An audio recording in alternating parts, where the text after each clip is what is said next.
Hi hello welcome to our channel. నేను మీ సిరి. ఈరోజు మనం చెప్పుకోబోయే కథ ప్రియ నేస్తం పార్ట్ 106. కథలోకి వెళ్ళే ముందు స్టోరీని లైక్ చేసి అలాగే ఈ వీడియోని హైప్ చేయడం మర్చిపోకండి. ఇక కథలోకి వచ్చేయండి.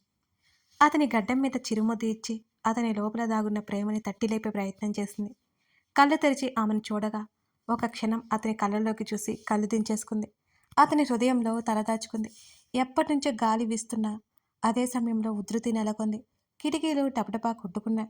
ఉలిక్కిపాటుగా తలెత్తి చూస్తూ అతని నుండి ఆమె వేరవుతుంటే ఊరించి వెళ్ళిపోతే ఎలా అంటూ ఆమె ముంజేతిని పట్టుకుని వెళ్ళనివ్వకుండా ఆపాడు అర్జున్. కళ్ళు తిప్పి విండో వైపు చూపించింది. ఆమె చేతిని అతను మెల్లిగా వదలలేక వదిలాడు. కిటికీ దగ్గరికి వెళ్ళగానే చల్లగాలి తాకగానే కిటికీ ముయ్యాలి అనిపించలేదు ఆమెకి. కొన్ని క్షణాలు అలాగే కళ్ళు మూసుకొని ఉండగా అతని వెచ్చటి ఊపిరి ఆమె మెడని తాకింది. ఆమె శరీరం ఒక్కసారిగా పరవశానికి గురైంది. ఆమె భుజం మీద పెదవులు తాకించి ఆమె చీరచాటు నడుము మీద చేతులు పోనిచ్చి అలాగే ఉండిపోయాడు. కొన్ని క్షణాల పాటు అతను గబుక్కున కిటికీలు మూసివేసింది. వాళ్ళు దగ్గరగా ఉన్నప్పుడు కనీసం నెలవంక చూడడం కూడా ఇష్టం లేదు ఆమెకి. అతని చేతులు ఆమె నడుము మీద అంతకంతకు బీసుకుంటుంటే ఊపిరి వేగంగా మారింది ఆమెకి. ఆమె భుజం మీద ఉన్న చీర పళ్ళు నోటితో నేలకి జార్చాడు. ఏమాత్రం ఆలస్యం చేయకుండా అతన్ని కౌగిలించుకుని అతని మెడవంపులో ముఖం దాచుకుంది ఆమె. ఒక చెయ్యి ఆమె వీపు చుట్టూ వేసి మరొక చేత్తో కర్టెన్స్ క్లోజ్ చేశాడు. ఆమె ముఖాన్ని చేతిలోకి తీసుకుని ఆమె నుదుటి మీద పెదవులు నిలిపి కొంత సమయం పాటు అలాగే ఉండిపోయాడు అర్జున్. అతని మెడ చుట్టూ చేతులు వేసి అతనికి ఇంకాస్త చేరువైంది ఆమె. ఆమెను తన పాదాల మీదకు చేర్చుకొని సున్నితంగా నడుము పట్టి సతి అదరాలలో ఉన్న అమృతాన్ని రుచి చూసే పనిలో పడ్డాడు అతను. ఎన్నో రోజుల తర్వాత తన పతి యొక్క ఎల్లల్లేని ప్రేమకు లొంగిపోయింది తను కూడా. ఆమెను చేతుల్లోకి తీసుకుని ఏకాంత సేవకు దారి తీశాడు అతను. అందాల విందు అతనికి వడ్డించక ఆమె అందానికి దాసుడైపోయి ముద్దులతో అభిషేకిస్తూ తన ఆధీనంలోకి తీసుకెళ్ళిపోయాడు అతను. పూర్తిగా అతని మాయలోకి వెళ్ళిపోయి అతనిలో ఒదిగిపోయింది ఆమె. ఎప్పటిలాగే అలవాటుగా ఉదయాన్నే నిద్రలేచి ప్రవర్తిక ఆమె ఫ్రెష్ అయ్యి కూతుర్ని భర్త పక్కన పడుకోబెట్టి అక్కడి నుంచి బయటకెళ్ళిపోయింది. తండ్రి నిద్రపోతూ కనిపించగానే తండ్రి దగ్గరగా జరిగి నిద్రలేమని చెంప మీద చెయ్యేసి తడుతోంది బుజ్జిరక్ష. మెల్లిగా కళ్ళు తెరిచి చూసిన అర్జున్కి అతని బంగారం కనిపించగానే చిరునవ్వుతో గుడ్ మార్నింగ్ చెప్పి తల మీద ముద్దు పెట్టుకున్నాడు అతను. తండ్రి చేతులు పట్టుకుని లాగుతూ తన్ని ఎత్తుకోమన్నట్టు చేతులు పైకెత్తి ఏదేదో నోటితో పిలుస్తుంది. కూతుర్ని ఎత్తుకుని బాల్కనీలోకి తీసుకెళ్లి సన్ రైజ్ చూపించాడు. కాసేపు అక్కడే గడిపి అలానే బయటకు వచ్చాడు. కిచెన్లో ఉంది ప్రవర్తిక. మమ్మీకి గుడ్ మార్నింగ్ చెప్పు అంటూ పాపకి చెప్తూ పాపతో పాటు కింద కూర్చున్నాడు రక్ష ముందు బొమ్మలు వేస్తూ. అర్జున్కి కాఫీ తెచ్చి ఇచ్చి తన కప్ తీసుకుని ఎదురుగా కూర్చుంది. నేను కానీ ఇలా పరుపు మీద వేశాననుకో రాగాలు అందుకుంటుంది. బయటికి తీసుకెళ్ళమని గొడవ చేస్తుంది. మీ ముందు చూడండి ఎంత చక్కగా ఆడుకుంటుందో అని అంటూ అర్జున్ వైపు చూసింది ప్రవర్తిక. మళ్ళీ మొదలు పెట్టావా అని అన్నాడు అర్జున్ నవ్వుతూ. మీకేం తెలుసు నా బాధ అని మూతి తిప్పింది ప్రవర్తిక. ఇద్దరు తర్వాత బర్త్డే విషయాల గురించి కాసేపు మాట్లాడుకున్నారు.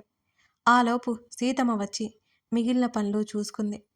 సీతమ్మనే పాపకు స్నానం చేయించి రెడీ చేసింది. షాపింగ్కి వెళ్దాం అన్నాడు అర్జున్. ఇప్పుడెందుకు? ఆల్రెడీ మొన్నే కదా తీసుకున్నాం. అయినా ఈరోజు మీరు ఆఫీస్కి వెళ్తేనే కదా రేపు ఇంటి దగ్గర ఉండేది అని అడిగింది ప్రవర్తిక. నా ప్రిన్సెస్ ఫస్ట్ బర్త్డే నా సమక్షంలో జరగాలి. ప్రతి మూమెంట్ని నేను ఎంజాయ్ చేయాలి అంటూ కూతురు వైపు చూసుకున్నాడు అర్జున్. అతని ప్రేమ తెలుసు కాబట్టి మురిపెంగా తండ్రి కూతుర్లని చూసింది.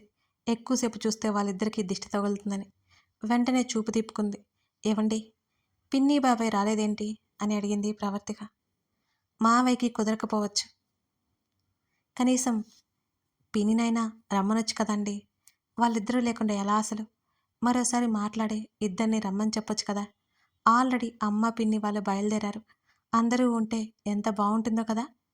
అని దిగులుగా అంటున్న ప్రవర్తికని చూస్తూ, వాళ్ళకి రావడానికి కుదరదు. కాల్ చేసి ఇబ్బంది పెట్టకు అన్నాడు అర్జున్ కాస్త సీరియస్‌గా. ఏదో అనుమానంగా అనిపించింది ప్రవర్తికకి. పాపంటే వాళ్ళకి ఎంత ప్రాణం. వాళ్ళు రాకపోవడం ఏంటి? అసలు అర్థం కాలేదు ఆమెకి. అయినా తను కాల్ చేస్తే ఎందుకు ఇబ్బంది పడతారు? ఆమె అయోమయంగా అనుకుంది. అతన్ని రెట్టించలేకపోయింది ప్రవర్తిక. రెడీ అవ్వు, బయట ఉంటాను అంటూ పాపని ఎత్తుకుని తీసుకెళ్ళిపోయాడు Arjun. Pravartika ready అవుతుంటేనే calling bell మోగింది. అర్జున్ ఉంటాడులే అనేసి పాపకి కావలసినవి పెట్టుకుని బ్యాగ్ తీసుకుని బయటకొచ్చింది ప్రవర్తిక. హాల్లో కూర్చుని కనిపించిన వసుంధర కృష్ణమూర్తిని చూసి పరుగున వాళ్ళ దగ్గరికి వెళ్ళింది ప్రవర్తిక. వెంటనే మోకాల మీద కూర్చుని వసుంధర చేతులు పట్టుకుని ఎలా ఉన్నారు మీరు అంటూ వసుంధర కృష్ణమూర్తి ఇద్దరిని చూసింది ప్రవర్తిక. ఇద్దరు బాగున్నట్టు తల ఊపి చిన్నగా నవ్వేసి ప్రవర్తిక తల మీద చేయి వేశారు ఆశీర్వాదం ఇస్తూ. కొంచెంసేపు యోగక్షేమాల గురించి మాట్లాడి మీరు రారని ఆయన చెప్పారు, నేను ఫోన్ చేయాలి అనుకుంటున్నాను అంటూ వసుంధర ఒడిలో తల పెట్టుకుంది ప్రవర్తిక. అవునా, మేము ముందే వస్తామని చెప్పాను, అర్జున్ నీతో అబద్ధం చెప్పినట్టున్నాడు అని నవ్వింది వసుంధర. అలాగే వసుంధర ఒడిలో తల పెట్టుకుని తల తిప్పి చూసింది ఆమె. రక్షని ఎత్తుకుని కళ్ళెగరేశాడు ఆమెనే చూస్తూ. అతని వైపు చూసి కోపంగా మూతి తిప్పి టిఫిన్ చేశారా, మరో 10 నిమిషాల్లో రెడీ చేస్తాను అంటూ చీర కొంగు చుట్టూ తిప్పి దోపడానికి సిద్ధమైపోయింది మరి. తల్లి ఆగరా, మేము ఆల్రెడీ తినేసి వచ్చాం, మీరు బయటకు వెళ్తున్నారు కదా, వెళ్ళిరండి అని అన్నాడు కృష్ణమూర్తి ప్రవర్తికనే చూస్తూ. నిజమేనా అన్నట్టు వాళ్ళ వైపు అనుమానంగా చూసింది ప్రవర్తిక. మీరు వెళ్ళండి, కాసేపు అలా నడుము వాలుస్తాం అని అంది వసుంధర. సరే అని పైకి లేచి వాళ్ళు వెళ్ళిపోయిన తర్వాత అర్జున్ దగ్గరికి వచ్చింది ఆమె. అతని భుజం మీద చిన్నగా కొట్టి ఎందుకు అబద్ధం చెప్పారు అని అడిగింది చిరుకోపంగా చూస్తూ. నీ రియాక్షన్ ఏంటో చూద్దామని అంటూ కన్నెగేటాడు అర్జున్. మీ యాక్షన్ చూసి మాత్రం నేను కంగారు పడిపోయాను తెలుసా అంటూ మోచి తిప్పేసింది ప్రవర్తిక. చుట్టూ ఒకసారి చూసి ఆమె నడుము చుట్టూ చెయ్యేసి దగ్గరికి లాక్కున్నాడు అర్జున్. బాగా యాక్షన్ చేశావా, చేశానా నేను, మరి గిఫ్ట్ ఏం లేదా అంటూ చిలక ముక్కులా ఉన్న ఆమె నాసికం మీద ముద్దు పెట్టాడు అర్జున్. చాలే ఊరుకోండి, మీరు దగ్గరికి వచ్చానని అది చూడండి ఎలా చూస్తుందో అంటూ తల్లిదండ్రుల వైపు పెద్ద పెద్ద కళ్ళతో చూస్తున్న రక్షణ చూసి నవ్వింది ప్రవర్తిక. నా బంగారం, నీలా కుళ్ళుకోతలే, వెరీ గుడ్ గర్ల్, నా ప్రిన్సెస్ అంటూ రక్ష తల మీద ముద్దు పెట్టుకున్నాడు అర్జున్. అర్జున్ మాటలు అర్థమైనట్టుగా గలగలా నవ్వేస్తోంది చిన్నారి రక్ష. తండ్రి కూతులకు ఏ దిష్టి తగలకూడదని మోటికలు విరిచింది ప్రవర్తిక వారిద్దరి చుట్టూ చేతులు తెప్పి. అమ్మా, దాడా అని చిన్నగా సన్నగా పిలుస్తోంది. వెళ్దామా అర్జున్ అన్నాడు కూతుర్ని ఎత్తుకొని. సరే అన్నట్టు బుడ్డి బ్యాగ్ పట్టుకుని బయలుదేరింది అతనితో పాటు ప్రవర్తిక. ఏవండి, పుట్టినరోజుకి ఏర్పాట్లు అయిపోయాయా అని అడిగింది. అన్నీ అయ్యాయి అన్నాడు అర్జున్. ఎక్కడా, మన ఇంట్లోనే. మన ఇల్లు చాలా చిన్నది కదా, చాలామంది వస్తారు కదా, ఎలా సరిపోతుంది అని అయోమయంగా చూసింది. ఫ్లాట్ కాదు, మన ఇల్లు అని ఆమె తల మీద తట్టాడు. నన్నెప్పుడు తీసుకువెళ్ళలేదు మన ఇంటికి కదా, నాకెలా తెలుస్తుంది అని మూతి తిప్పింది ప్రవర్తిక కాస్త నిష్ఠూరంగా. ఆ మాటకి సమాధానం చెప్పకుండా చిన్నగా నవ్వి ఊరుకున్నాడు అర్జున్. ఏంటి మీరు ఏం చెప్పరు అని అడిగింది. అంటే అది ఇప్పుడు మనం ఉన్న ఇంటికి చాలా దూరంగా ఉంటుంది, అక్కడ ఏం అవసరం లేదు కదా అని పట్టించుకోలేదు. నువ్వేమో ఢిల్లీలోనే ఉండిపోయావు కదా, అందుకే నాకు గుర్తులేదో తీసుకువెళ్ళాలని నిన్ను. అతని మాటలు సబబుగా అనిపించి ఓహో అని ఊరుకుంది ప్రవర్తిక. అతని తల్లిదండ్రుల జ్ఞాపకం, అతని రక్ష జ్ఞాపకం ఆ ఇల్లు. మళ్ళీ అంతలోనే భయం. ప్రవర్తిక కూడా వాళ్ళ ఆ ఇంటికి తీసుకెళ్తే దూరమైపోతుందని అతనికి భయం. కానీ తన జ్ఞాపకాలు, వాటి తాలూకా గుర్తులు ఆ ఇంట్లోనే ఉన్నాయని ప్రవర్తిక మాటల్లో అతనికి అర్థమైంది. అనవసర భయాలు వదిలిపెట్టి అతని భార్య పిల్లలతో అతని జీవితాన్ని గడిపేయాలని అతని ఆలోచన. షాపింగ్ మాల్కి వెళ్ళి కావాల్సినవి తీసుకున్నారు. బోలెడు బొమ్మలు కూడా తీసుకున్నారు రక్షకి. రక్షకి చాక్లెట్ ఇచ్చాడు అర్జున్. అది లాగేసుకుంది ప్రవర్తిక జలుబు చేస్తుందని.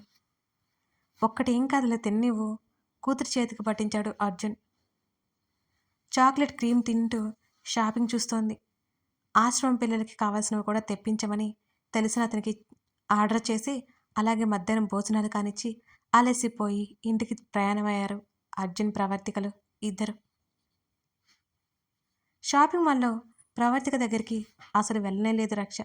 తండ్రినైతే అసలు వదలనే లేదు.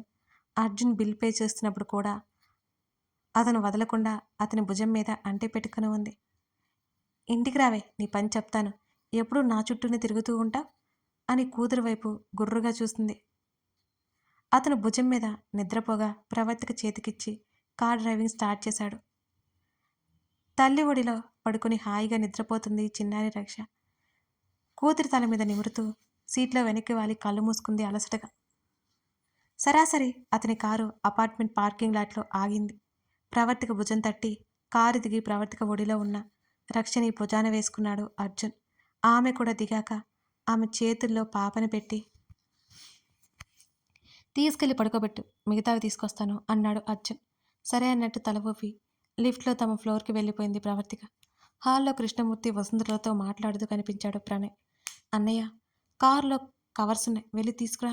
ఆయన ఒక్కరైతే తేవడం కష్టం, మళ్ళీ మళ్ళీ తిరగాలి అని ప్రణయ్తో చెప్పింది తన అన్నను పంపించడానికి.